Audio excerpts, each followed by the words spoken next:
Un ceinturon d'homme, taille 36, serré autour d'une gorge. Le 19 février 1971, deux adolescents marchent vers le nord sur l'Interstate 75, en provenance de Tampa, en Floride. Dans l'eau peu profonde du lac Panasoffkee, ils repèrent la silhouette d'un corps humain. Les autorités récupèrent le cadavre en décomposition avancée d'une jeune femme. Elle a été étranglée, le ceinturon toujours noué autour de son cou. Aucun papier d'identité sur elle. Les légistes estiment qu'elle est morte depuis environ 3 semaines, à la fin de son adolescence ou au début de la vingtaine. Personne ne réclame le corps. 6 mois plus tard, elle est enterrée sous une simple plaque de métal portant ces mots « Jane Doe, 1971 ». Le meurtrier reste introuvable. 10 ans passent. Jamie Adams devient shérif du comté de Sainté.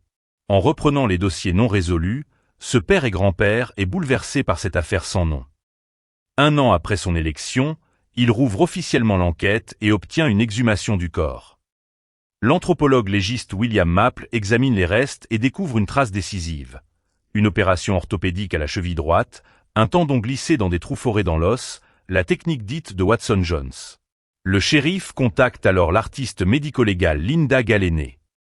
Elle reconstitue le visage à partir de photographies du crâne, en calculant l'épaisseur des tissus sur des chartes. Elle réalise aussi 2 portraits en régression d'âge, à 12 ans et à 6 ans, une méthode encore jamais employée par une police. Adams envoie plus de 3000 avis de recherche à des agences des États-Unis et du Canada, interroge des centaines d'hôpitaux et suit des centaines de pistes. La victime, surnommée Little Miss Panasoffkee, mesurait environ 1,57 m pour 45 kg et avait environ 20 ans.